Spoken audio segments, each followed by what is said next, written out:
Olá, o Live Entrevista hoje conversa com Gesiane Lima, pré-candidata a deputada federal.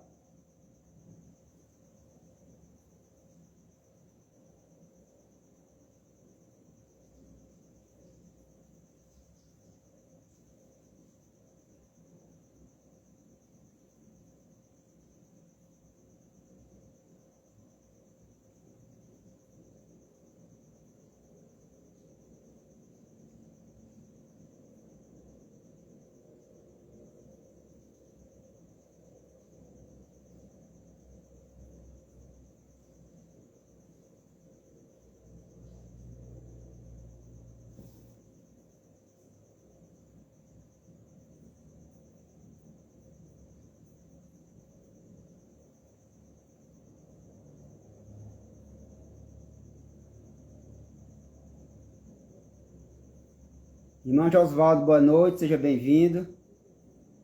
Andréa Cláudia, boa noite, seja bem-vinda. Nossa conversa hoje é com Gesiane Lima, pré-candidata a deputada federal.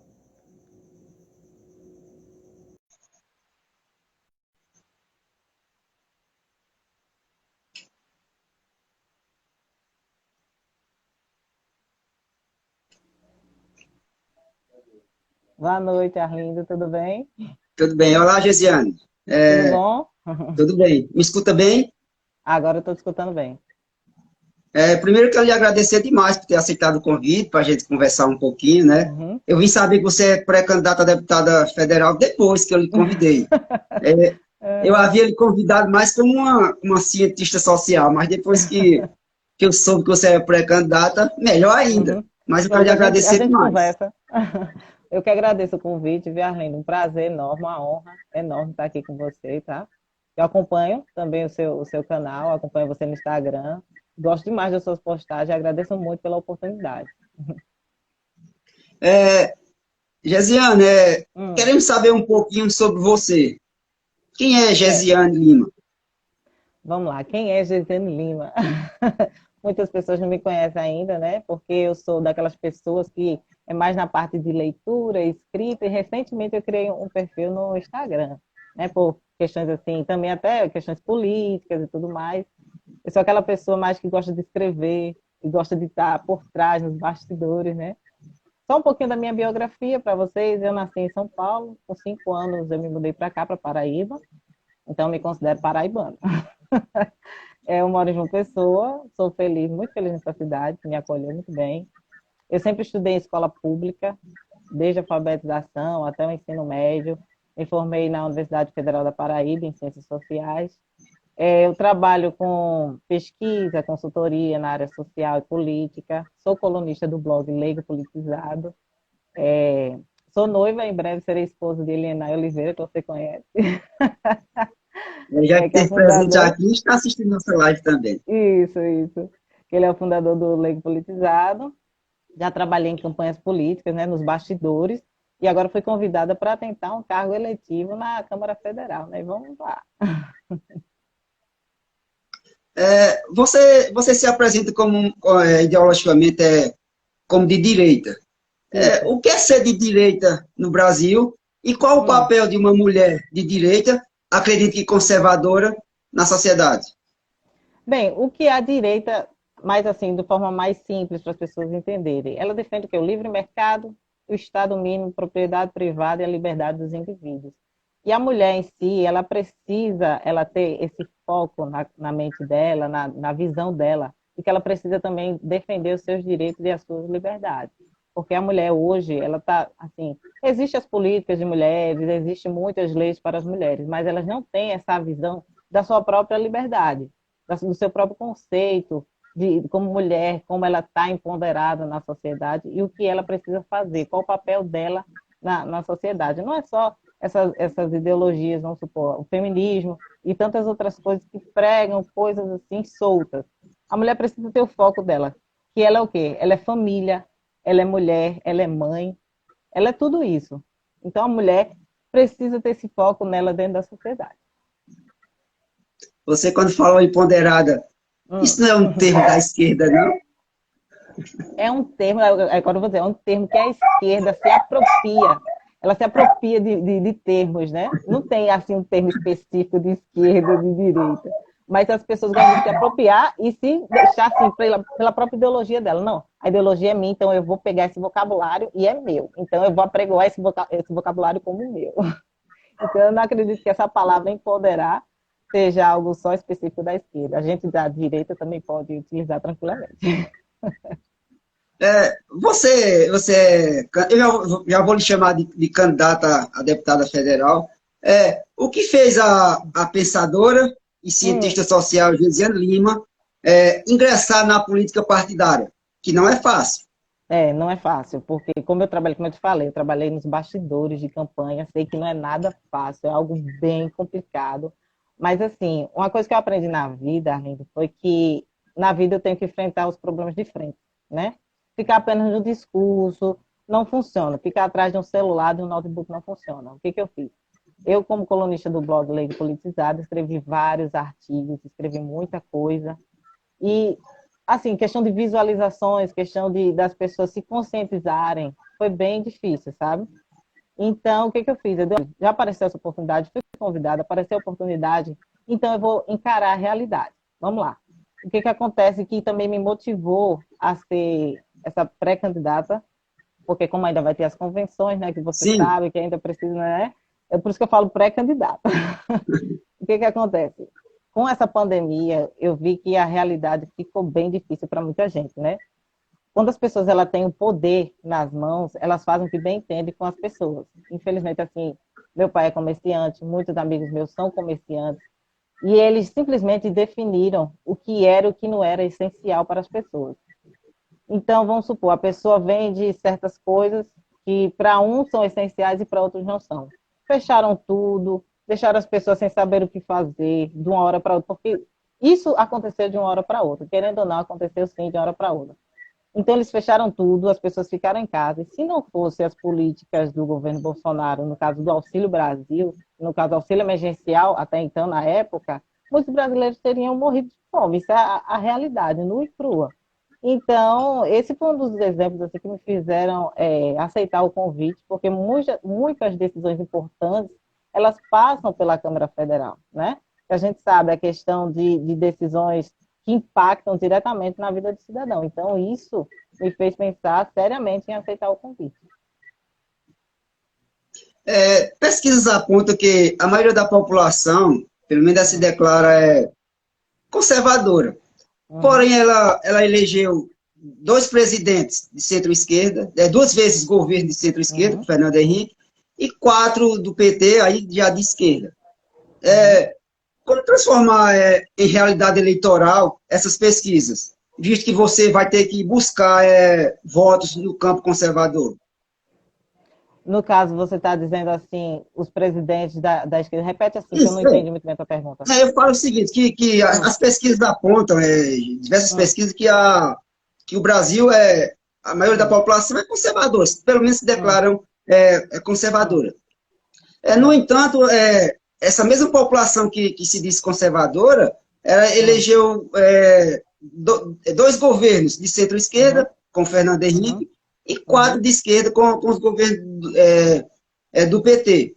uhum. Como é que você pretende mudar a realidade eleitoral dessas pesquisas, trazer para a Hum, realidade, visto que você hum. vai buscar votos, eu acredito, mais no campo conservador? Bem, o que que acontece? Aí a gente vai para uma contextualização um pouco histórica da realidade brasileira. O que que acontece? As pessoas se acham conservadoras, mas muitas delas não entendem o conceito da questão do conservadorismo, ou se elas acham que são conservadoras.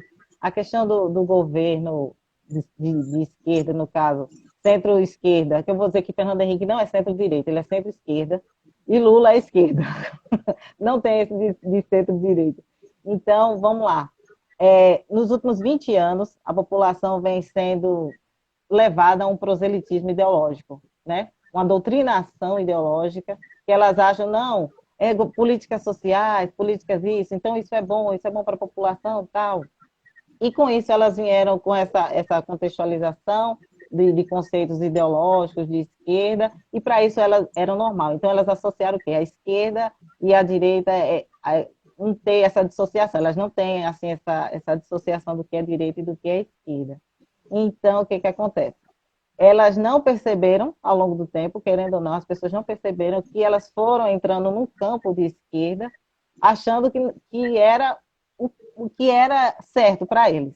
Então, o que, que acontece? A minha ideia é o seguinte, é fazer com que as pessoas entendam o que é o conceito de esquerda e direita, a questão de conscientizar elas, politicamente, ideologicamente, da contextualização do momento e tudo mais, as políticas que os governos fizeram, que deram errado nos governos de esquerda, e que com o governo de direita, ou centro-direita, que Bolsonaro eu também não posso dizer que ele é extremamente de direita, ele é uma pessoa centro-direita, né? Que a gente já consegue perceber, que são políticas mais favoráveis à população do que as políticas de esquerda. Tanto os casos também que a gente pode envolver, os casos de corrupção, os casos que envolveram o PT, o PSDB, e que, se a gente perceber, são todos pessoas do mesmo ciclo político.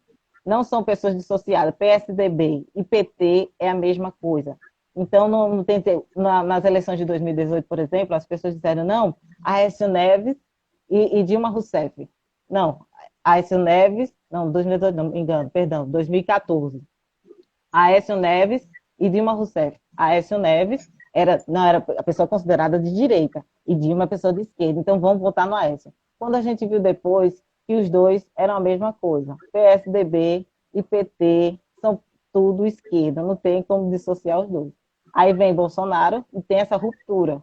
Ele chegou em 2018, teve uma coisa mais para a direita, né? Teve uma visão mais para a direita, e a gente conseguiu perceber essa ruptura. E com isso, o que a gente pode fazer com as pessoas agora, para poder conscientizar elas, apesar de que as pessoas já estão bem politicamente conscientizadas de várias coisas. A gente pode fazer esse parâmetro entre um governo e outro, ver as melhorias que vieram com o governo Bolsonaro e fazer com que elas entendam que a gente tem que dar continuidade a essas políticas de direita. Eu vou fazer uma pergunta mais para pensadora. Como você vê que no Brasil, né, a direita não consegue organicidade? Por exemplo, o Bolsonaro não conseguiu nem criar um partido. Nós não temos pensadores que reúnam de direita, que reúnam pessoas ao longo. Isso ao longo requer tempo, isso não é do dia para a noite que requer organicidade. E a direita por muito tempo no Brasil, ela foi vista como algo ditatorial, algo diferente, era até que as pessoas não gostavam de se declarar de direita. Como você vê isso? Eu quero agora não da candidata, mas agora mais da pensadora Gesiane. Como você vê isso? Vamos lá. O que acontece? Como eu te falei, a questão da direita não consegue se organizar no Brasil, porque, como você falou, não acontece do dia para a noite. A esquerda ela vem se organizando há mais de 3 ou 4 décadas. Depois que aconteceu o regime militar, a esquerda começou a se fortalecer. Então, o que acontece? Elas se fortalecendo, elas começaram a se instituir nas universidades, nas escolas, nas instituições, começaram a se organizar. Então, isso vem de décadas. O que acontece? Para a direita poder se organizar de forma certa, primeiro eles têm que entrar num consenso. Querendo ou não, a direita no Brasil, ela está meia, como é que eu posso dizer assim, titubeando em dois pensamentos, né? Uns acreditam que a pessoa tem que ser direita radical, e o outro, o princípio de governança e tudo mais. As pessoas precisam, não, vamos nos juntar com o centrão, vamos nos unir com outras pessoas para a gente poder ter essa governabilidade. Mas não é assim que funciona. Ou você é de esquerda ou você é de direita. Então, a direita, ela tem alguns focos organizados, sim, tem. Pensadores, infelizmente, não são valorizados na direita, porque também é questão de literatura. Não há essa literatura nas universidades. Pronto, eu sou formada em ciências sociais, aí eu vou te falar agora um pouco da minha formação, mesmo na academia. As ciências sociais não estudam só sociologia, antropologia e ciência política. Ela tem outros âmbitos, sub-áreas dessas 3 áreas que a gente poderia ter estudado. No caso da ciência política, a gente poderia ter estudado a direita e a esquerda, só que no curso de ciências sociais, qualquer curso de ciências sociais, você não consegue ver nenhuma literatura de direita. A única coisa que eu vou te dizer agora, que eu vi na universidade, foi sobre von Mises, que é da Escola Austríaca de Economia, e quando eu descobri a literatura sobre ele, eu fui atrás. Eu tive que correr atrás fora da minha graduação. Eu fui conhecer sobre ele. Então, fica complicado a direita se organizar se ela não invade os mesmos espaços que a esquerda invadiu há 3 décadas atrás. Invasão no sentido bom, né? Questão de universidades, de escolas, das instituições. Se eles não começam a entrar na área da educação e ver que isso, que a gente pode mudar a realidade para poder as pessoas começar a se conscientizar sobre o que é direita, sobre como a direita é, as pessoas com certeza começariam a pensar realmente e a se organizar como direita aqui no Brasil. Mas a direita não tem medo do debate, não. Eu estou te ouvindo, Eu digo Arlindo. isso. Tá me escutando agora? Me Eu estou escuta? te ouvindo.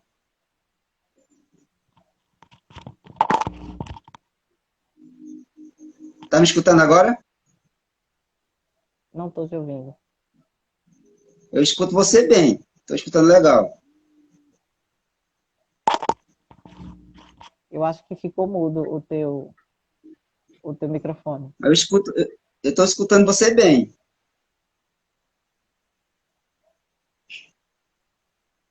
Tá me escutando, não? Eu não estou te ouvindo.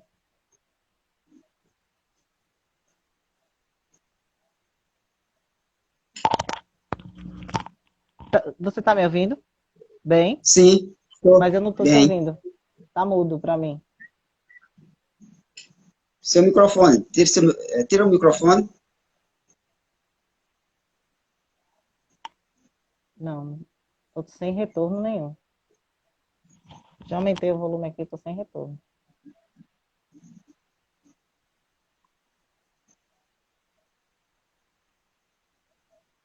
Vou tirar.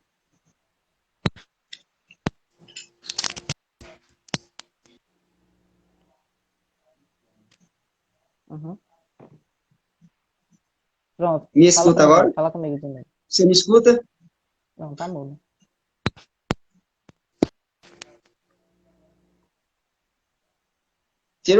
Retira o microfone. Continua mudo para mim.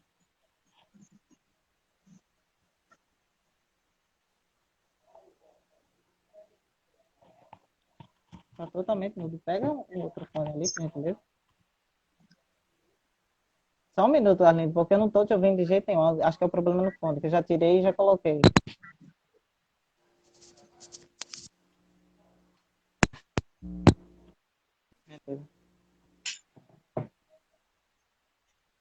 E eu não tô conseguindo te escutar. Tá mudo para mim aqui.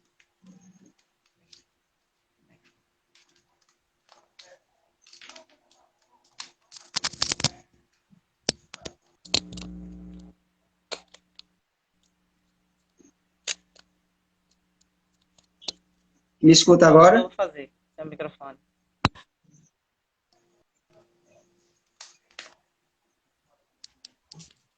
Pronto. Me escuta? Fala comigo, Arlindo, por gentileza. Você me escuta agora?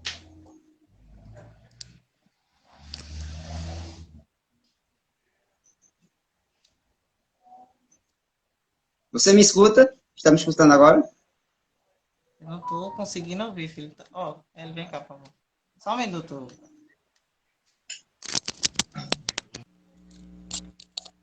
Problemas técnicos que acontecem no ao vivo. Eu não sei o que está acontecendo, que eu não estou conseguindo te ouvir. Hã?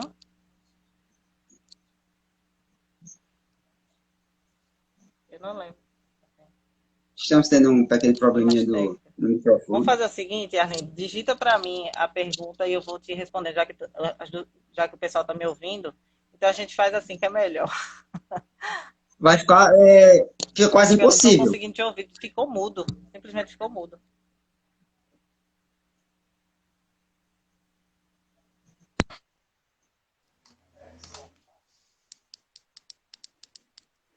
Eu coloquei aqui no máximo.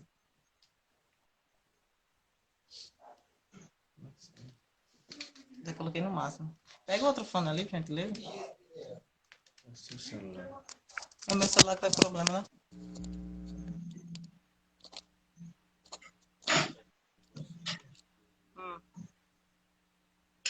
Se a direita não tem medo do debate. Sim, vou te responder. Vou fazer o seguinte, Arlindo. O Helena está me dando assistência, ele está te ouvindo, então eu vou te respondendo, tá bom? Ele vai me passando a pergunta, eu vou te respondendo. Porque senão vai ficar nesses problemas técnicos e a gente não sai daqui. Desculpa, viu? Desde já. Pronto, Pergunta, você... Se a direita não tem medo do debate. Se a direita não tem medo do debate. É isso que você perguntou para mim? Pronto. Isso, porque eu já fiz diversos convites para exatamente o pessoal de direita, e que é como se ele recusasse participar desse meu programa aqui. Bom, se a direita não tem medo... Vamos lá, vamos ver o seguinte. Não é uma questão de medo em si, sabe? É mais uma questão assim de que... Ele disse que já várias pessoas de direita para falar, mas todas elas ficam fugindo. Elas fogem do debate, né? Elas podem entender. Vamos lá. As pessoas não são seguras do que elas querem. Eu digo logo, jogo logo a realidade. Elas não têm segurança. Se elas fogem do debate, se elas fogem da conversa, é porque elas não têm segurança daquilo que elas mesmas acreditam. Então, vamos supor, eu sou de direita, eu sou uma pessoa que acredita nos valores da direita, eu sou cristã, então eu tenho que defender essa bandeira, eu tenho que falar sobre essa bandeira e tenho que ser firme nos meus posicionamentos. Se a pessoa foge do debate, infelizmente, eu acredito que essa pessoa não tem segurança no que ela acredita. Essa é a realidade. Acho que as pessoas, para poder fazer com que as pessoas entendam um pouco mais sobre direita, sobre esses conceitos ideológicos mais relacionados à direita, elas precisam entrar no debate, elas precisam ser conhecidas, elas precisam falar sobre isso para poder fazer com que as pessoas entendam a ideologia e, se elas quiserem ou não, elas começam a ser adeptas também dessa ideologia, começar a gostar das questões, dos conceitos e tudo mais, e começar a procurar conhecer sobre o que é direita e daí seguir em frente. Mas eu acho que as pessoas fogem porque elas realmente não acreditam e não se posicionam firmemente sobre ser de direita ou esquerda. Mas geralmente é de direita que mais foge, né? Então eu acredito que elas não têm posicionamento firme com relação ao próprio pensamento no que elas acreditam.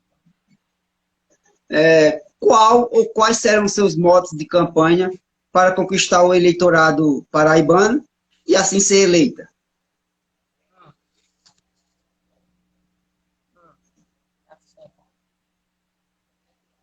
Ele falou o quê? Quais serão as suas propostas de campanha para conquistar o eleitor paraibano? Vamos lá. Proposta de campanha. É o seguinte, deixa eu ficar aqui, já que vocês estão me ouvindo. Eu defini, como eu te falei, né? Fui recentemente convidada, né, para ser pré-candidata a deputada federal, mas como eu já venho na área de política, eu já sei, assim, mais ou menos alguns pontos que a gente pode falar, pode defender e tudo mais. Eu acredito que tem algumas coisas que eu posso falar agora na pré-campanha, né? Eu posso chegar um pouco mais, porque tem coisas que o partido diz, olha, primeiro se organize, não pode estar falando abertamente, fale aqueles pontos assim na conversa e tudo mais, porque como é pré-candidatura tem muitas burocracias e muitos impedimentos, né? Que você sabe, né? Que você já conhece muito essa área de política. Então, a questão que eu posso, assim, algumas coisas que eu posso falar, que é a questão que a gente pode trabalhar em cima de diminuição da alta carga tributária, que a gente pode chegar lá na Câmara Federal, que a gente sabe que o Brasil é um dos países que mais tributam no mundo, né? Então, a gente pode trabalhar em cima disso, né? Eu chegando lá na Câmara Federal, eu posso trabalhar para a diminuição da alta carga tributária no país. Por mais que exista a reforma tributária, que até agora está lá empancada no Congresso, né, no Congresso Nacional, e até agora ninguém se posicionou firmemente sobre isso, está lá engavetado, porque tem outras prioridades que eu não sei quais prioridades é essa, se a reforma tributária ela for de forma certa, de forma que venha a diminuir essa carga sobre o cidadão, porque o que acontece no Brasil? A gente trabalha 6 meses no ano para pagar imposto. Isso é muito pesado para um cidadão que ganha quase nada para poder sobreviver. E quem é que segura o Estado brasileiro? É o cidadão comum, é a pessoa que ganha o salário mínimo. A pessoa começa a falar e vem questão de taxar fortuna e tudo mais, isso aí é uma outra questão. Mas a gente precisa ver o que é mais urgente. O que é mais urgente agora na questão da tributação é tirar essa carga tributária em cima, principalmente, dessas pessoas que seguram o Estado brasileiro, que é tanto os microempreendedores também, porque eu conheço pessoas que são microempreendedores que pagam altos impostos, por mais que tenha reduzido algumas coisas, mas a carga tributária ainda é pesada com relação a esses microempreendedores que tentam, né, levantar e segurar esse país nas costas junto com os trabalhadores. Isso é uma das propostas. E o que você fará de diferente dos nossos atuais deputados federais daqui da Paraíba? Uhum. Outras. O Arlindo falou o quê? Nada? Pronto, é porque eu estou vendo ele falando aqui, mas vamos lá. E tem algumas outras também, que é a questão da área de segurança nacional. Agora, essa daqui é muito importante a gente. Oi. Diferente dos atuais deputados federais aqui da Paraíba. O que eu posso fazer de diferente? Bem, os deputados, a gente acompanha alguns deputados daqui da Paraíba, infelizmente, eles não têm feito muito pelo nosso estado. O que eu posso fazer diferente é levar as minhas propostas, que são diferentes que eles sempre estão falando, estão sempre pregando quando eles vêm fazer campanha aqui, é sempre de 4 em 4 anos atrás de volta, não, em nome da saúde, em nome da educação, em nome de tudo isso. E o que realmente importa, não só para Paraíba, mas para o Brasil de modo geral, são outras prioridades. A questão, vamos lá, a questão da educação em si. Antes de falar de uma das minhas propostas. Eu coloquei alguns dados, porque como eu pesquiso também, como cientista social, eu pesquiso algumas coisas. Então, na área da educação, vamos lá. O pessoal diz, a gente precisa investir em educação, a gente precisa investir no ensino superior e tudo mais. No programa de avaliação do PISA, que é o que avalia conhecimentos de leitura, matemática e ciência dos adolescentes, o Brasil ocupa a 60ª posição no ranking de educação na lista de 76 países. O que acontece? Mais de 15 bilhões, mais de 13 bilhões são para a educação básica e 22 bilhões para o Fundo Nacional de Desenvolvimento da Educação. Aí a gente vê um investimento altíssimo. O problema não é o investimento que se faz na educação, mas na aplicação desse investimento. Como é que é gerenciado esses recursos? Como é que tanto dinheiro na educação e continua a ser esse caos? Alguma coisa precisa ser feita. Não é a questão do investimento em si. A gente precisa ver o que está sendo feito com esse recurso. Porque investimento tem, investimento pesado. E simplesmente ainda o Brasil continua nessas últimas posições, alguma coisa precisa ser feita. E qual o papel do deputado federal também? Não é só legislar, é fiscalizar, é fazer com que as coisas comecem a ter um rumo diferente. E no caso do recurso para a educação, a gente precisa ver o que está acontecendo, porque isso não é normal. Já faz anos que o Brasil vem investindo em educação e vem só aumentando o investimento em educação. E simplesmente não há melhorias na educação. Então, alguma coisa está errada. Eu não sei se o erro está na questão do gerenciamento do recurso ou se existe algum outro problema que a gente ainda não conseguiu identificar. Então, o que acontece? Esses deputados federais, eles simplesmente, eu acho que ou fecham os olhos para isso, porque querem se perpetuar lá no poder, querem sempre estar ganhando as eleições e sempre com o mesmo discurso, e as pessoas não conseguem abrir os olhos de que há um problema muito maior, que precisa ser visto, que precisa ser analisado, que precisa ser fiscalizado.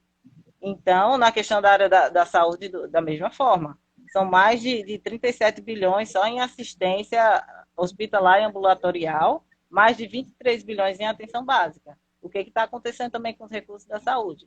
O que a gente viu também nessa pandemia que está aí? Fizeram a CPI da pandemia, só com um viés politiqueiro para prejudicar o presidente, dizendo que o presidente não fez isso, que o presidente fez aquilo, que no final não foi feito nada e que simplesmente a gente viu que eles só estavam ali para fazer um circo. Porque para mim aquela CPI foi um circo. Então, eles não fizeram nada, não investigaram nada, que era para ter investigado questões de oxigênio que faltou em alguns estados do Brasil, que faltou medicamento em outros lugares, que faltou assistência básica em outros lugares, e simplesmente eles não fizeram essa investigação. Eles fizeram algo, um palanque politiqueiro ali, que a gente viu que foi ridículo aquilo que eles fizeram naquela CPI. Então, não houve uma investigação séria, não houve uma investigação que deveria ser feita, e simplesmente o brasileiro ficou sem saber o que fazer, porque todo mundo ficou, sim, mas e no que deu? O que aconteceu? Que não teve resultado de nada. Simplesmente o que eles abordaram ali, fizeram outra coisa, que eu vou deixar bem claro aqui também. A questão de fazer médicos sérios passarem constrangimento, como a doutora Nise Yamaguchi. Aquilo ali foi um absurdo que fizeram com ela. Ela é uma mulher séria, uma mulher estudada, é doutora em medicina, e simplesmente, como se... Aí eu vou puxar um pouquinho para a questão das feministas, dos movimentos feministas. Cadê as mulheres para defender ela lá, né? Que ela estava lá como aquela mulher empoderada, como ela sempre diz, né? E simplesmente deixaram a doutora passar vergonha naquela CPI. Então, a gente precisa ver, a questão do deputado federal não é só estar lá recebendo altos salários, altos privilégios e simplesmente não fazer nada pela população. O papel do deputado federal é legislar. Tem leis, tem muita lei. O Brasil está cheio de leis. Tem leis, mas não são aplicadas. São leis simplesmente que estão ali, não, eu tenho que mostrar o meu papel como deputado federal, eu tenho que criar alguma lei, eu tenho que criar uma PEC, um projeto de emenda constitucional, eu tenho que criar isso. Mas o verdadeiro papel dele realmente de fiscalizar, de ver o que está sendo feito com os recursos, feito. Então, eu, como uma futura, se Deus assim permitir, e as pessoas quererem me dar um voto de confiança quando for candidata, é fazer essa diferença lá, é chegar lá e realmente mostrar serviço, mostrar o que as pessoas precisam saber. Eu estou representando ela, eu sou uma pessoa comum, que vai chegar lá e vai fazer diferente. Eu sou uma pessoa comum, então a pessoa vai se sentir, ela é comum que nem eu. Então eu vou estar sendo bem representado lá. Então é isso que eu penso. E os deputados federais da Paraíba, eles precisam, se querem realmente ter alguma chance de voltar para lá, eles precisam começar a pensar de verdade no que deve ser feito um deputado federal, na função do deputado federal. Não é ficar só lá com viagem para cima e para baixo, porque o que acontece também na política, Arlindo, é o seguinte, a política é de 2 em 2 anos, eu não digo que é de 4 em 4, é de 2 em 2, porque tem para prefeito e vereador. Então, aí fica essas questões. O deputado federal ganhou. Tá, vamos procurar ele em janeiro de 2023. Né? Vamos lá. Vamos ver as questões de aliança e tudo mais. Ninguém está preocupado verdadeiramente com o problema da população. Eles estão preocupados simplesmente em se perpetuar no poder. É só isso, é só uma questão de estar barganhando, é uma questão de estar com aliança, é uma questão disso, aquilo. Ninguém vê o mandato de verdade de um deputado federal. É só, simplesmente, eles ficam nesse tipo de aliança, de colúdio, isso, aquilo, outro, e esquece que existem verdadeiros problemas sociais, problemas econômicos e muitas coisas que precisam ser feitas pelo Brasil. E simplesmente eles não fazem, eles só querem estar preocupados com eleições. E o mundo e o Brasil não gira em torno de eleições. A gente gira em torno de problemas graves que a gente precisa solucionar. Não é ficar só o tempo todo eleições, eleições, eleições, como tem sido feito nos últimos 20, 30, desde a redemocratização. É só isso que acontece. Então as pessoas precisam começar a abrir os olhos e ver que precisa ser mudado esse Congresso Nacional, tanto na parte do Senado Federal, como na parte da Câmara dos Deputados. Então, a gente precisa ter essa visão de que o Brasil tem seus problemas e precisa urgentemente ser solucionado e tirar essa visão de que só existe eleição. Não existe só eleição, existem problemas que precisam ser solucionados. Para você, qual é o limite de liberdade de expressão? Ou a liberdade de expressão não tem limites?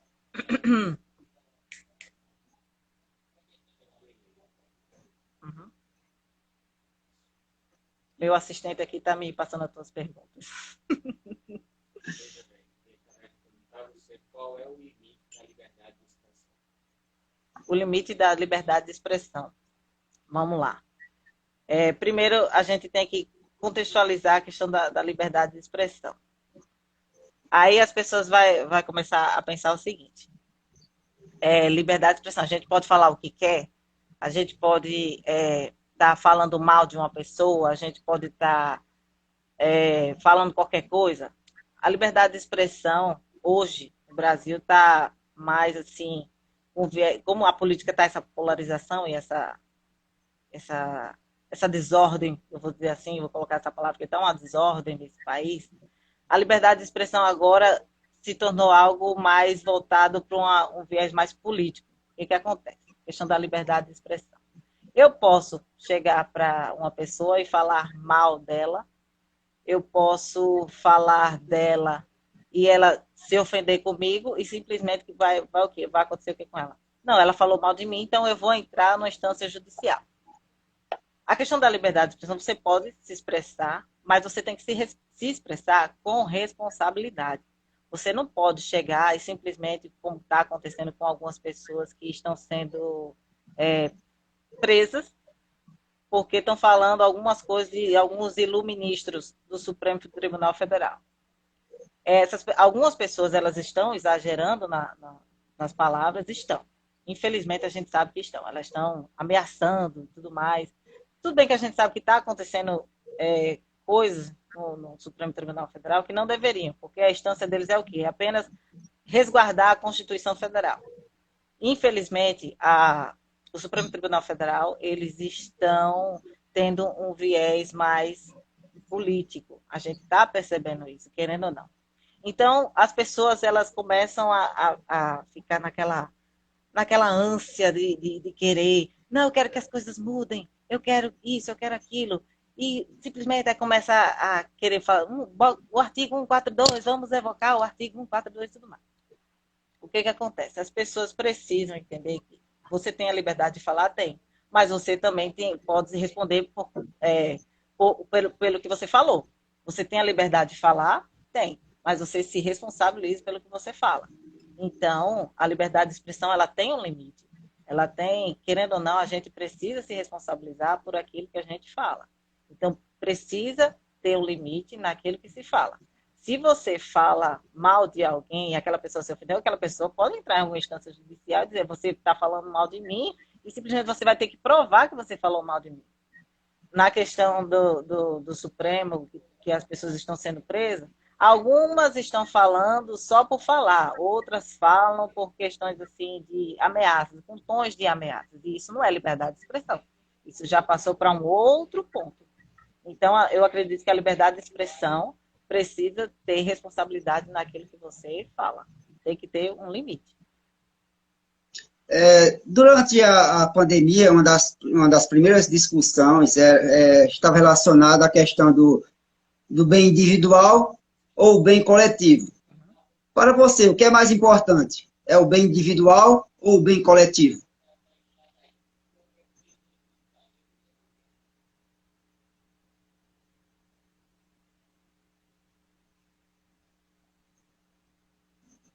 Só um minuto. Então, é o seguinte, que durante a pandemia houve um certo conflito, né, entre o bem individual e o bem coletivo. Para você, qual é o mais importante, o bem individual ou o bem coletivo?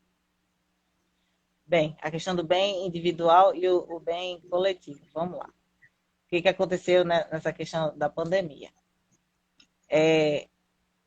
A questão que a questão do bem individual.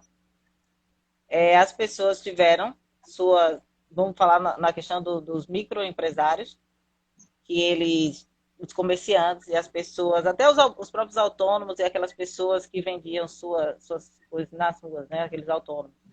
Então, a questão é que aquilo ali é um bem individual que elas estavam ali fornecendo alguma espécie de produto para as pessoas consumirem. E simplesmente essas pessoas elas foram privadas desse bem, de vender esses produtos delas. Então, em detrimento do bem coletivo, vamos lá. que acontece? As pessoas, eles pensaram de uma forma geral na população, na questão da pandemia, e simplesmente eles decidiram ver o que era essencial e o que não era essencial. Então, as pessoas ficaram sem saber o que fazer. Tipo, o mercado é essencial para mim, como é para várias pessoas, a farmácia, tudo mais. Mas vamos supor, se eu quisesse comprar algum utensílio doméstico ou alguma coisa do tipo, minha geladeira quebrou, um exemplo, minha geladeira quebrou. Não podia entrar na loja porque a loja estava fechada, porque para eles o essencial é apenas aquilo que te faz sobreviver, que é, no caso, a alimentação e a medicação. Então, o que era essencial para eles não era essencial para outros. Então, um grupo específico, no caso o Estado em si, decidiu por todos o que era essencial e o que não era essencial. Então, eu acredito que eles pensaram no bem coletivo, mas não foi bem assim. Eles pensaram no que era essencial para eles e não para as pessoas. Então, isso meio que ficou... As pessoas ficaram sem saber o que fazer, sem saber como agir, e simplesmente eu acredito que também, tanto no caso da pandemia, como também na questão da própria vacinação em si, que agora eu vou entrar no outro aspecto, que é a questão da vacinação, que as pessoas, foi criada a lei do passaporte sanitário, né? Que é uma das leis muito controversas, é a lei do passaporte sanitário, onde as pessoas, algumas, no caso as empresas, foram obrigadas a vacinar as pessoas para poder trabalharem, e a gente viu que está acontecendo. Eu, como pesquisadora, como que eu estou pesquisando vários assuntos sobre isso, vários temas sobre isso, tem o grupo Médicos pela Vida, que eles estão falando sobre a questão da vacinação em si, que está causando alguns problemas, porque a vacina ela foi desenvolvida de forma, querendo ou não, de forma um tanto rápida.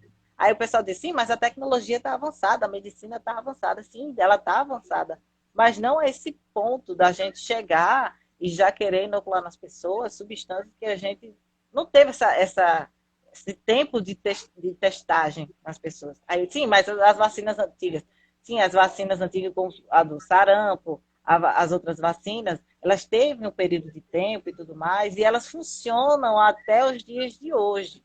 Essa vacina da Covid, você tem que estar tomando 1, 2, 3, 4, quinta dose em poucos meses. Então, isso está prejudicando, de certa forma, algumas pessoas. E isso, eles não estão pensando assim na questão coletiva em si.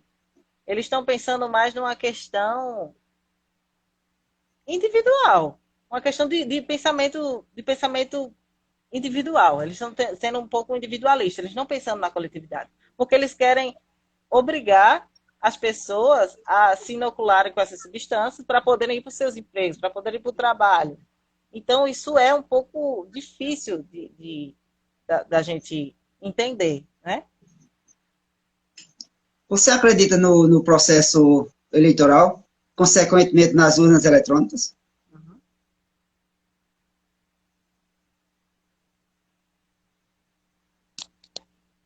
Sim.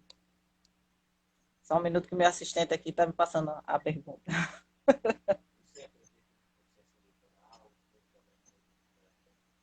Vamos lá. Agora você tocou no assunto que eu gosto de falar, a questão do processo eleitoral e das urnas, né? Vamos lá.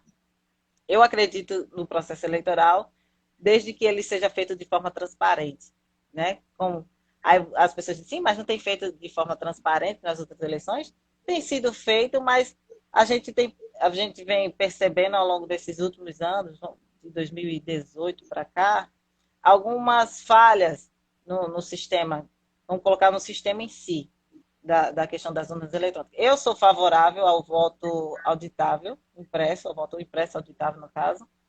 Por quê? É algo simples, é algo que não deveria ter esse estardalhaço todo que está acontecendo. Era algo que deveria ser implementado, até porque ministros do Supremo, na época que foi lançada essa ideia do voto auditável, eles foram favoráveis. Eu não sei por que eles agora mudaram de ideia, enfim. Mas o que acontece na questão para as pessoas entenderem a questão do voto impresso auditável? É algo simples, é algo prático e algo que é seguro para as pessoas. Ninguém vai sair com papelzinho por aí. É o seguinte, você está com a urna eletrônica, você coloca o seu voto na urna eletrônica e sai um papelzinho. Você confere aquele papelzinho e coloca na urna novamente. Pronto, parou ali. Você não sai com papel nenhum. Aí as pessoas, infelizmente a mídia, começa a dizer que a gente vai sair com um papelzinho de lá para dizer que a gente votou nas pessoas. Não, não, isso não vai acontecer. Simplesmente é um processo simples que, posteriormente, caso aconteça algum erro de contagem, alguma coisa do tipo, as pessoas podem pegar essa votação e fazer um processo de auditoria. Um processo de auditoria para que elas realmente confirmem que elas votaram. Então, eu acredito que esse seria um processo simples, que não geraria dúvida nem nada disso. Aí você pode me perguntar. Os outros países, países desenvolvidos, como o Japão, como os Estados Unidos, eles não usam o voto eletrônico. Eles ainda continuam usando o voto em papel. Então, por que o Brasil não pode fazer algo tão simples como isso? A gente precisa se questionar com relação a isso. É algo muito simples de ser feito e é algo prático. E isso não vai gerar nenhum tipo de gasto exorbitante, alguma coisa assim. Porque o processo eleitoral já é um gasto em si. Só começando pelo fundo eleitoral, que é um absurdo, na casa dos bilhões, que deveria ser investido em outras coisas. Mas, infelizmente, no Brasil, o fundo eleitoral pode ser gasto na casa dos bilhões e transformar o voto em voto impresso é um absurdo que não pode ser feito. Então, eu acho, enfim, acho que isso deveria ser mudado no nosso país. Eu acho que deveria começar a pensar, a implementar, pelo menos nas próximas, já que nessa eleição isso não vai acontecer, nas próximas eleições isso acontecer e ser melhor para todo mundo. Mas você acha que isso tiraria a possibilidade de fraude?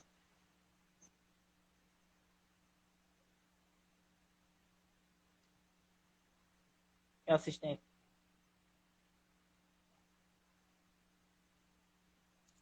Não.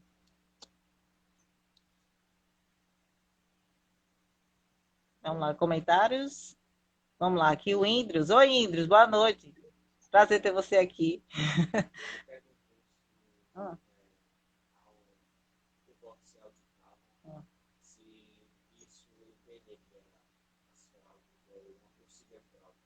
Impediria, com certeza impediria, porque a gente sabe que o que aconteceu recentemente, que as falhas que foram detectadas no sistema, no próprio sistema da urna eletrônica, pode ser passível de acontecer alguma coisa desse tipo. Então, se o voto impresso auditável, ele pode como é que diz, impedir a fraude, isso com certeza pode ser feito. Porque se a pessoa votou, ela confirmou no voto dela e está lá impresso, quando você for fazer uma recontagem, quando você for fazer essa auditoria, vai estar lá. Então, é passível de não ocorrer fraude nesse processo eleitoral. Agora eu faço uma pequena indagação. Um candidato, após o término do processo eleitoral, um candidato diz que houve fraude. Vai para a contagem. Essa contagem é manual. Alguém some com o voto desse impresso. A contagem não bate. Isso não é margem também para fraude? No caso, eu vou responder essa pergunta do Índrios. Eu tenho uma outra pergunta. Só um minuto. Do Índrios.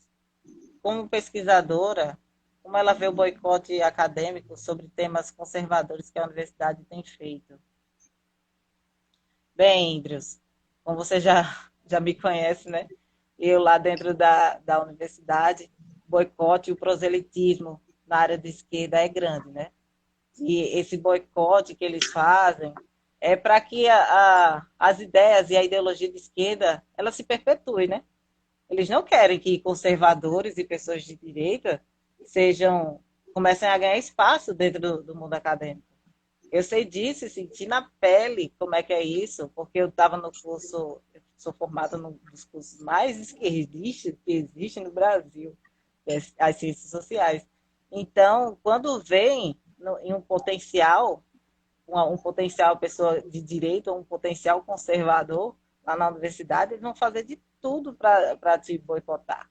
Eles vão fazer o possível para que você não exerça a sua função de influenciar ideologicamente outras pessoas.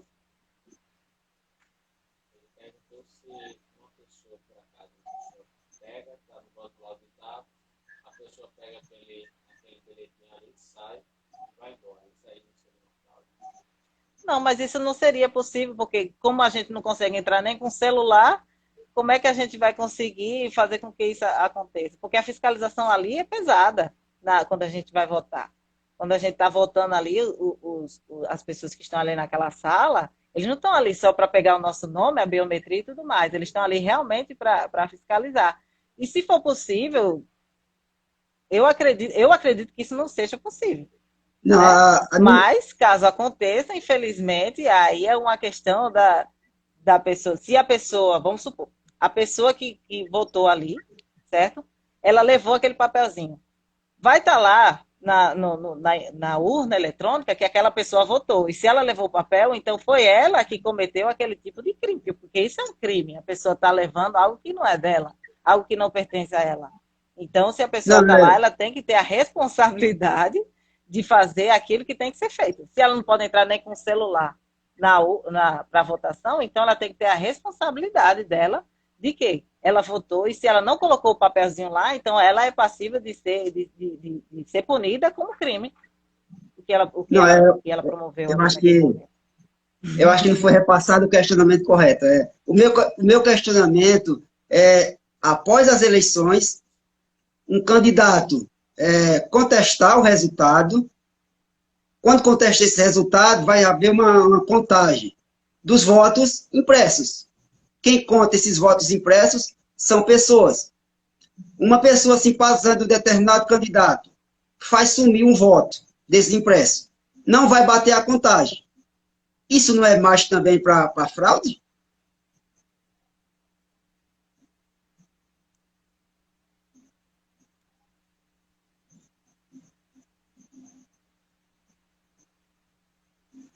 Aí, ele está dizendo o seguinte, Hum, que após as eleições, certo?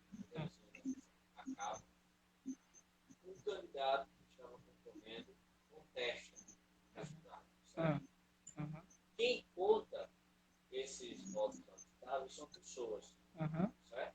uhum. E aí, as pessoas que estiverem contando, algumas dessas pessoas aí somem com um voto ou com a quantidade de votos lá. Será que isso daí não seria, a contagem de votos não vai bater, certo? E aí, isso aí não seria um problema? Uhum. O que acontece? Já dizia Stalin, o problema não é quem conta, no caso, não é quem vota, é quem conta, né? Então, o que acontece? É o seguinte, as pessoas ali, elas têm o trabalho delas de fazer essa auditoria. Todo auditor, ele tem a sua responsabilidade sobre o que faz. Então, se acontecer algum problema de sumir, de acontecer alguma coisa, eles têm que se responsabilizar pelo que eles estão fazendo. Eu sou auditor de um determinado serviço. Eu tenho que ter a responsabilidade sobre aquele serviço que eu vou fazer.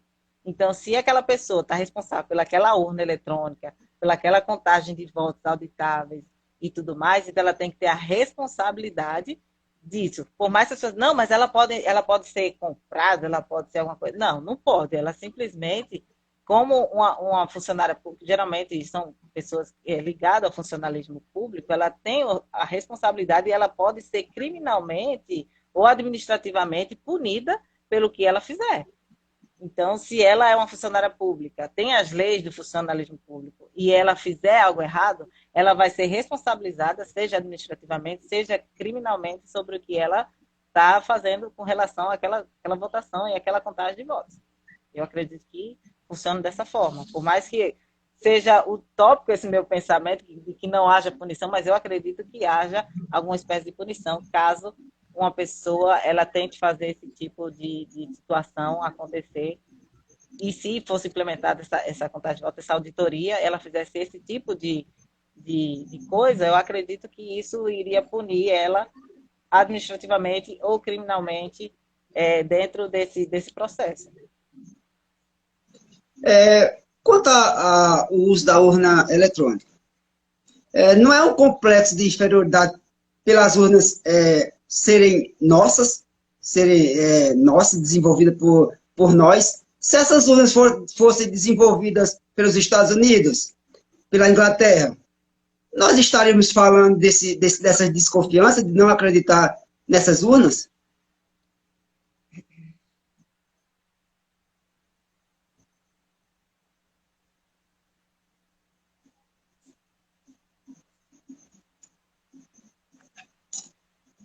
Ele está perguntando se não é um complexo de inferioridade, porque as urnas eletrônicas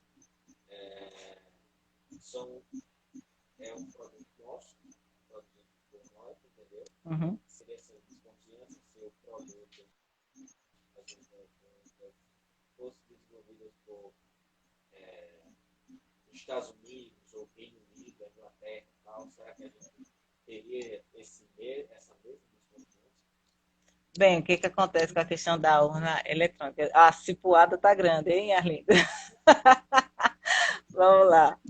Com relação à urna eletrônica, o sistema operacional da urna eletrônica é da Smartmatic, se eu não me engano, o nome da empresa. Então, ela não é necessária, assim, ela não é puramente brasileira. Então, não é questão de complexo de inferioridade, é questão de realmente a gente. Aí a gente pode falar, questão de atualização. Também não seria uma atualização, seria algo que a gente realmente precisava implementar, porque, como nos outros países, como eu te falei, os outros países desenvolvidos, eles não utilizam a urna eletrônica, e eles também não importam do Brasil essa mesma tecnologia. Se fosse realmente uma tecnologia boa, eu acredito que algo bom seria feito para vários países. Porque se no caso a urna eletrônica ela fosse algo que desse realmente certo, né? Que ela, apesar de que nas outras eleições a gente está utilizando essa urna eletrônica e tudo mais, mas se ela fosse algo realmente bom, ela poderia ser exportada para essa tecnologia para outros países. Mas ninguém aceita esse tipo de tecnologia, a não ser alguns países, pouquíssimos países que têm a urna eletrônica como sistema no processo eleitoral. Então, eu acredito que não seja uma questão de complexo, de inferioridade. Eu acredito que o Brasil ele precisa ser mais transparente no processo eleitoral com o voto auditável, o voto impresso auditável. Porque você pode usar a tecnologia associada a algo que vai te dar certeza daquilo que você fez. No caso que você votou, então você teve a certeza que você votou e pronto. Encerraria aí a questão do voto. Aborto. O que é que você pensa sobre o aborto?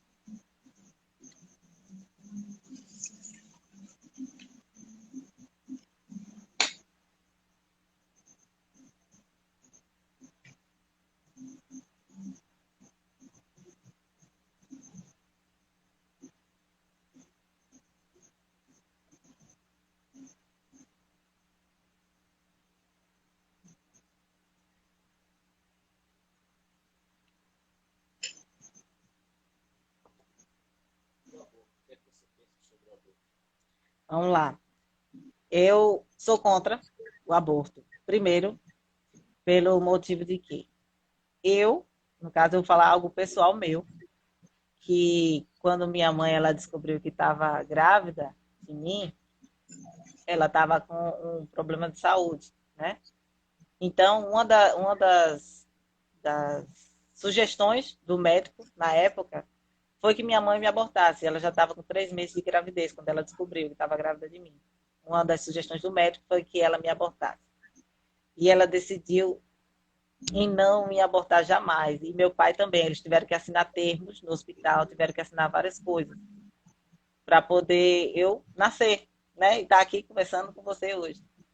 Então, esse é um dos aspectos que me fazem lutar contra o aborto. Aí as pessoas podem falar, a questão do aborto em si, eu acredito que as pessoas precisam criar meios e redes de apoio que ajudem essas jovens, né? No caso, geralmente está sendo muito prematuro essas adolescentes engravidarem e tudo mais. E também tem a questão do caso de estupro. né? Que infelizmente ainda existem mais de 60 mil casos por ano de abusos sexuais. Infelizmente, muitas dessas meninas sofrem e algumas, ou na maioria dos casos, elas infelizmente engravidam. Né? As pessoas veem, sim, mas está previsto em lei que é preciso que as mulheres que engravidam de estupros, elas abortem e tudo mais. Quando elas descobrem, já está no terceiro ou quarto mês, enfim, aí já tem batendo um coraçãozinho ali. Então, o que precisa ser feito? Já que aconteceu o crime, a gente precisa dar um apoio para essas jovens, a gente precisa dar uma rede de proteção a elas.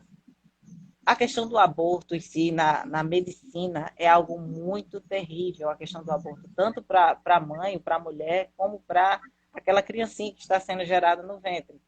Se você pesquisar, é pesquisa rápida no Google, como é feito um aborto, as pessoas iriam ficar horrorizadas. As crianças, elas não saem da forma como elas estão lá dentro, elas são simplesmente saem em pedaços. Muitas vezes são injetados meios para elas morrerem dentro do ventre da mãe.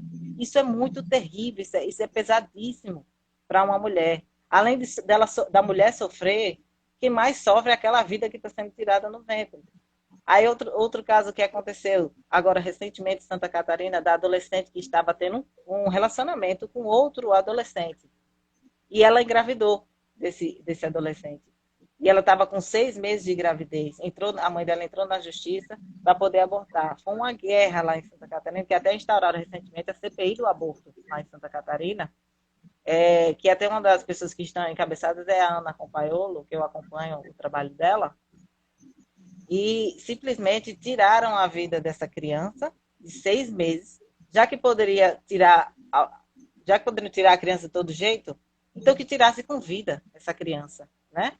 Já estava com 6 meses de gravidez, de todo jeito essa criança não teria que sair, então que saísse com vida, e não da forma como foi feita esse aborto nessa criança. Então, uma coisa é criar meios e redes de apoio para essas jovens, né, que elas engravidam, tanto as que engravidam por questão de falta de responsabilidade, como aquelas que engravidam devido ao crime de estupro. Aí que entra uma outra questão que eu preciso falar. A questão do estupro, do crime de estupro, deveria ser punido de forma mais severa. No Brasil, infelizmente, não há essa severidade com estupradores. O que precisa ser feito é a lei do então deputado Jair Bolsonaro, alguns anos atrás, que é a lei de castração química para estupradores. Deveria ter uma lei que realmente, se houvesse punição para estupro no Brasil, não teria essa quantidade de crimes cometidos. Porque a partir do momento que a pessoa vai, ele querendo ou não, o estuprador, ele simplesmente faz ele comete aquele tipo de crime porque ele quer cometer aquele tipo de crime. Então, se ele pensa realmente o que acontece com a punição de quem é estuprador, ele iria pensar 2, 3 vezes antes de cometer aquele tipo de crime. Então, deveria no Brasil ter penas mais duras para estupradores. A castração química deveria ser uma delas. Deveria acontecer no Brasil realmente punições de forma severa com relação ao crime de estupro. E isso iria reduzir muito a questão desse crime no nosso país. Você escreveu um artigo para o Leigo Politizado, continuam calados, com o título continuam calados com relação às reações adversas do experimento. E você fala dessas reações da vacina. Não era necessário usar essas vacinas? As vacinas não tiveram, de forma efetiva, diminuição nos casos de mortes pela Covid?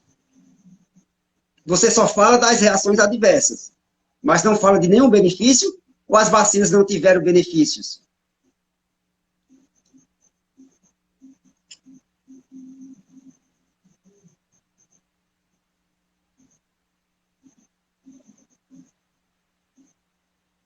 Só um minuto, assistente aqui.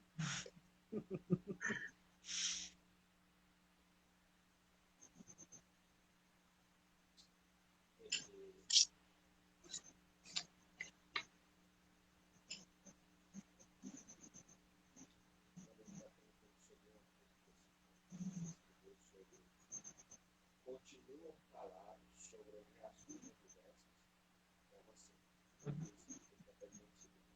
não teve nada de positivo em relação a essas vacinas, só teve reações adversas. Sim. As vacinas não diminuíram a questão de óbito, elas só tiveram efeitos negativos. Bem, com relação a essa questão do meu artigo que eu publiquei, é o seguinte. Quando eu escrevi aquele artigo, eu fiz algumas pesquisas sobre o assunto, né, das reações adversas. Infelizmente, a mídia ela não está falando sobre a questão das reações adversas, sobre essa vacina. Pode ter acontecido de ter algum tipo de efeito agora, de imediato, das pessoas não terem mais essa mortandade, como a gente, ou essa questão de milhares de mortes, como eles estão anunciando, com relação à vacina. O que está acontecendo? Agora eu vou trazer dados e informações dessas reações. Pessoas estão tendo problemas de saúde com relação a algumas doses da vacina. Aí isso varia de pessoa para pessoa. Mas alguns médicos especialistas, que as pessoas só dão vez a médicos especialistas de um determinado grupo de médicos. Ninguém ouve o outro lado do grupo de médicos, porque, querendo ou não, eu acho que até isso eles conseguiram politizar, né? Tem alguns doutores que eu acompanho, algumas pesquisas que eles fazem, tem alguns dados também informando sobre a questão da vacinação, como aconteceu, vamos colocar alguns países. Israel, por exemplo, vacinou quase 100% da população e houve surto novamente dos casos de Covid. Então, a questão da eficácia da vacina não foi bem sucedida como a gente pensou que deveria ter sido. A gente traz os dados agora para o Brasil. Houve, acho que quase 70% da população, acredito, no Brasil, que está vacinada. Infelizmente, voltaram novamente novos surtos de casos de Covid. Então, eu acredito que a vacina em si, ela não está tendo uma eficácia como deveria ser, como as outras vacinas, por exemplo. A vacina do sarampo, da febre amarela e de outras vacinas que eu mesmo sou vacinada com várias outras vacinas. Então, o que está acontecendo para que já que deveria ter essa eficácia da vacina, o que está acontecendo que elas não estão promovendo aquilo que deveria promover, que é realmente a não contaminação ou a não disseminação e propagação desse vírus. E a questão das reações adversas, alguns jovens estão tendo ataques cardíacos, um jovem de 17, 18 anos, com porte atlético e tudo mais, estão tendo ataques cardíacos. Pessoas com 30 anos estão tendo alguma espécie de trombose, alguma coisa assim do tipo. E muitas pessoas vão investigar e investigam sobre essa situação da saúde delas. Infelizmente, um dos pontos que esses médicos analisam é com relação exatamente a tomar uma ou duas doses dessa substância. Porque se eu falar algumas palavras em relação à vacina também, pode ser que o alcance desse vídeo não chegue a determinadas pessoas. Então, vou colocar substâncias. A questão dessas substâncias no organismo das pessoas não está tendo a reação que deveria ter, entendeu? Algumas pessoas, elas estão tendo algumas reações graves. Aconteceu recentemente, lá, eu acredito que foi em Santa Catarina, o Bruno Graff, que ele era um rapaz de 28 anos, ele foi internado após, acho que a primeira ou segunda dose da vacina, e simplesmente foi comprovado pela Secretaria de Saúde, porque a mãe dele foi buscar respostas sobre o que tinha acontecido no laboratório europeu, e ela teve um resultado sobre o que aconteceu com o filho dela, e simplesmente foi por conta da questão da vacina, dessa substância específica que ele tomou. Então, existem reações, a mídia não quer informar para não causar pânico na população, essa é a realidade, mas existem sim reações adversas, tem dados e tudo mais, que precisam ser informado à população, as pessoas precisam saber que realmente existe isso. Não é teoria da conspiração, porque as pessoas já pensam logo, não apareceu na Rede Globo é teoria da conspiração. Não apareceu na televisão, não é assim que funciona, é teoria da conspiração. Então, pronto, não é teoria da conspiração, são dados reais, são médicos estudados, doutores na área de medicina, que estão tratando essa questão das reações adversas, eles estão trazendo os dados, e a gente precisa estar atento ao que acontece com essas reações adversas. Porque pode ter acontecido sim, de ter uma diminuição nos casos, pode ter acontecido sim. Depende de organismo, depende, mas a questão é que existem reações adversas que precisam realmente ser investigadas e, caso precise, pode ser punido também, porque o que aconteceu recentemente no Japão, uma pessoa, uma idosa lá, ela morreu foi realmente comprovado que ela morreu devido a uma das vacinas que ela tomou e tiveram que indenizar a família dessa idosa, entendeu? Então, vamos supor, acontece algo semelhante aqui com algumas pessoas, o que vai ser feito? O que precisa ser feito? Existe essa reação? As pessoas precisam, todo medicamento tem sua reação e tem os seus riscos, como a gente sabe. Qualquer medicação que a gente for tomar, a gente lê a bula. Não sei se as pessoas leem, sei que eu leio. Eu leio a bula e vejo as reações que tem. Eu posso ocorrer aquilo. Só que na vacina as pessoas tomam, a gente toma, e a gente não sabe qual o tipo de reação realmente que tem que ter. Na bula, a gente não tem acesso a essa bula. Poucas pessoas informam o que tem de reações adversas. Deveria acontecer o quê?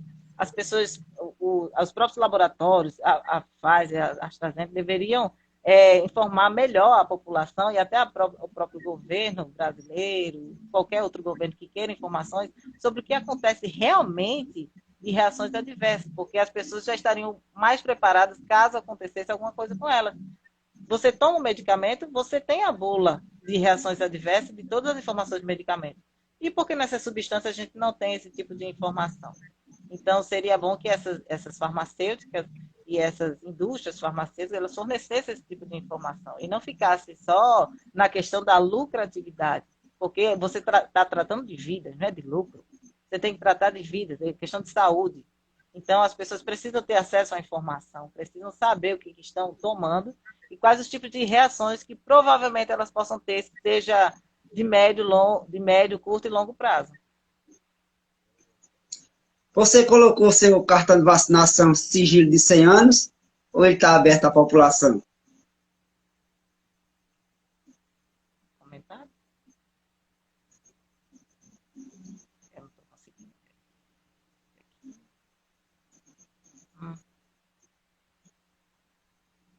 Alô? Meu assistente? Gentileza.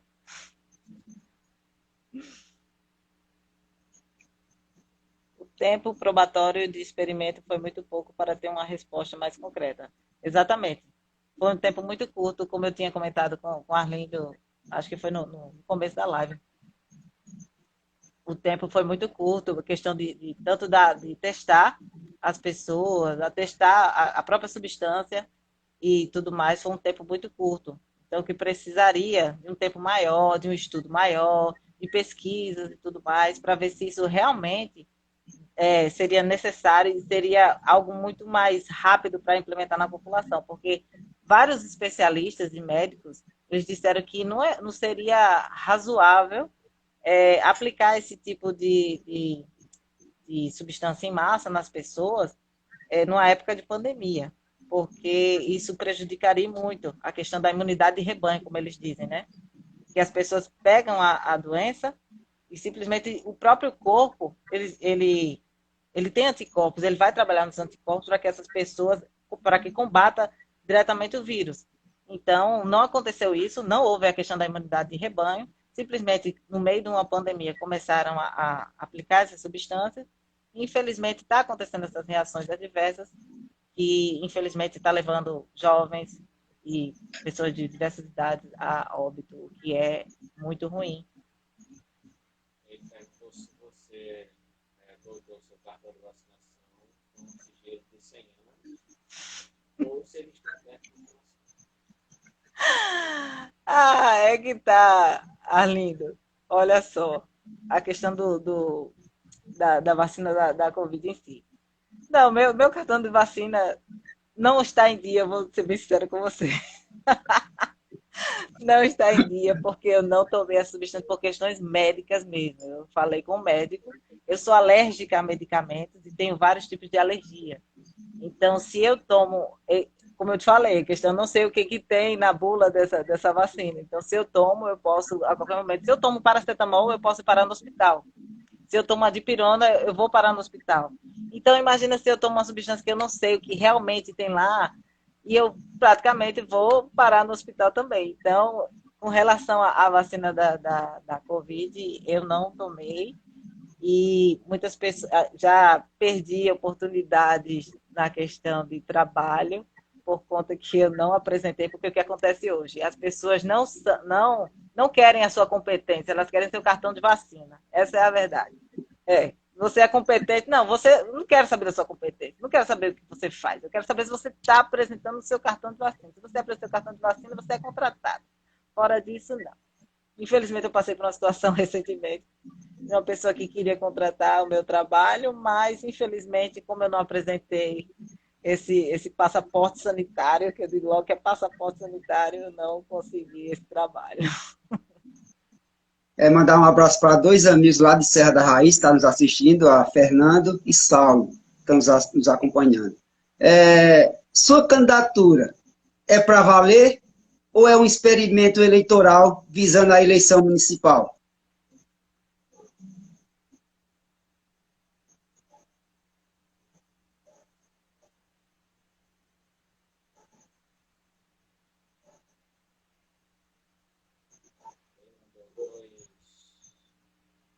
Um abraço para e perguntou se a sua candidatura é para valer ou se é só experimento mesmo.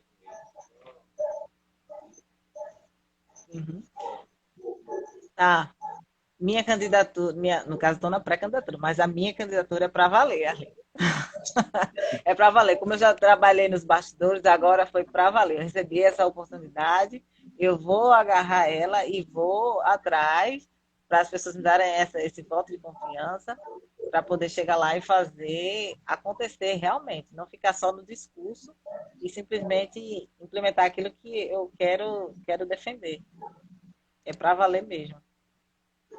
Só lembrando as pessoas que essa live ela vai ficar no Instagram e também ela fica disponível no canal Cipuada Nordestina. Então, as pessoas, eu peço para aquelas pessoas que ainda não são inscritas no canal, vão lá e se inscrevam no canal Cipuada Nordestina. Gesiane, nós vamos... que eu estou na pré-candidatura, tá, Arlindo? Pelo amor de Deus, Isso. eu não posso estar pedindo voto a ninguém. Estou retificando aqui. Gesiane, eu quero te agradecer pela nossa conversa, mas antes, todos que passam aqui têm um momento Cipuada. Vai estar um pouquinho, para o pessoal que está nos assistindo, vai ter um pouquinho de atraso, porque nós temos problema do microfone, mas aqui no momento Cipuada eu digo uma frase ou uma palavra, e você também vai responder com uma palavra só, então de uma Cipuada só. Claro que vai dar um atrasozinho, porque vai repassar para você responder. Vamos lá?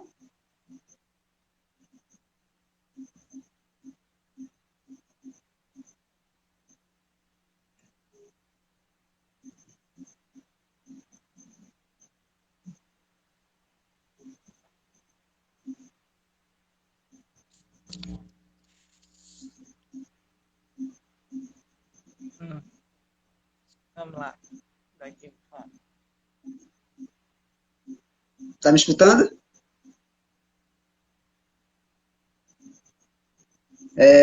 Vamos lá, um lugar.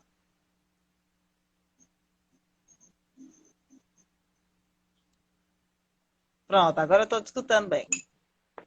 Um lugar. Um lugar. Um lugar. Você responde só com uma palavra. Ah, certo, vamos lá. João Pessoa. Uma João tristeza. Pessoa. Uma tristeza.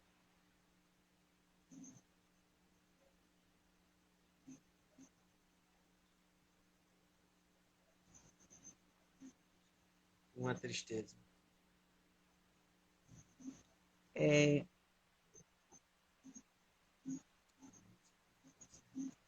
Aí uma tristeza.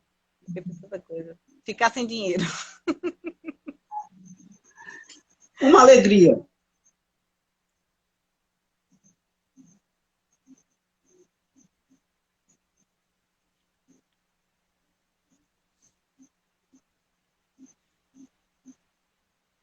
Uma alegria. Ter Deus na minha vida. Um arrependimento.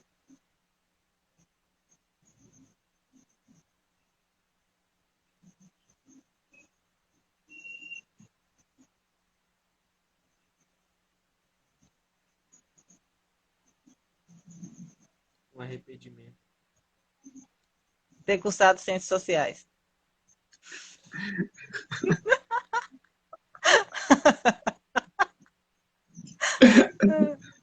Uma decepção. Será que é a mesma?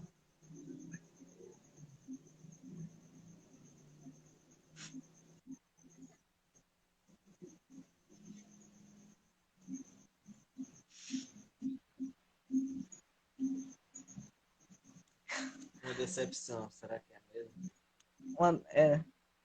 Uma decepção, acreditar em quem não devia acreditar. Lula.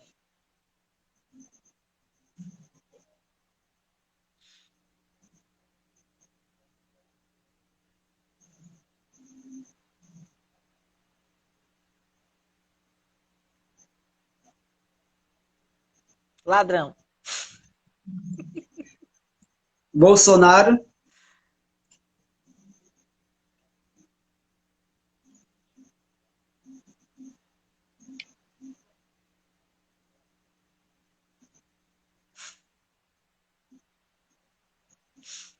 Reeleito.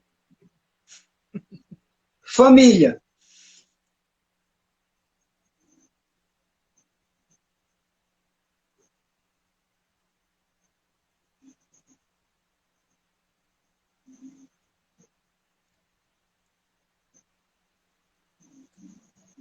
Tudo na minha vida. Um abraço.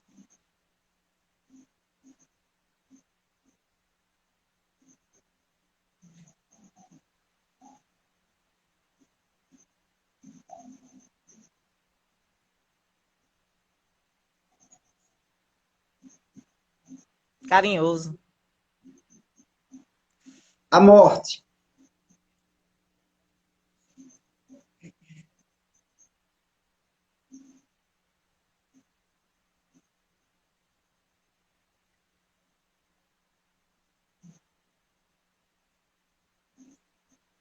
Segue-se o juízo.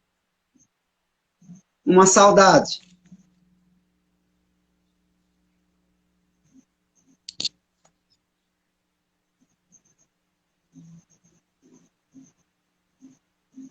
Uma saudade.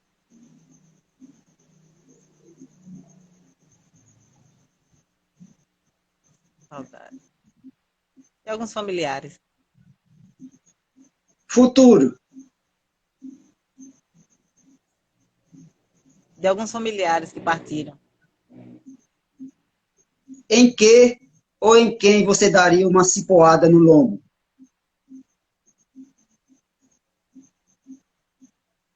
A Deus pertence.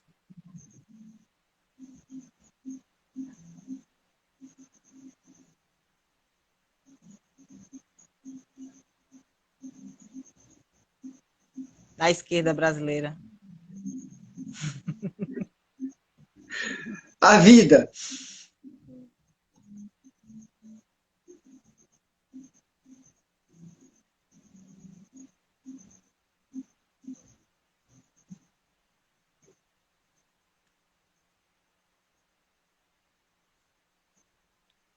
A vida. A vida é tudo. E Deus.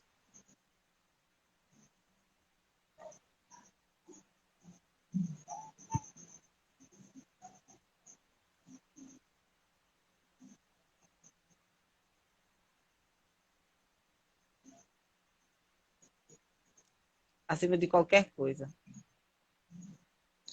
Gesiane, mais uma vez eu quero lhe agradecer e você fique à vontade para suas considerações finais. Não pode pedir voto nesse momento, mas vocês fiquem à vontade para suas considerações finais. Já lhe agradecendo demais pela nossa conversa e, quiçá, no futuro faremos uma nova live em melhores condições, nós debatemos mais. Muito obrigado. Fique à vontade. Uhum.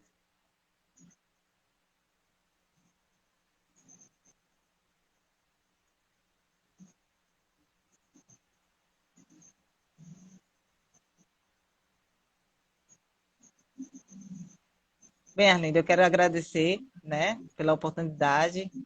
Já te conhecia do Instagram mesmo, de estar te acompanhando, né? Foi uma honra ter essa conversa com você, esse bate-papo, muito legal, muito proveitoso.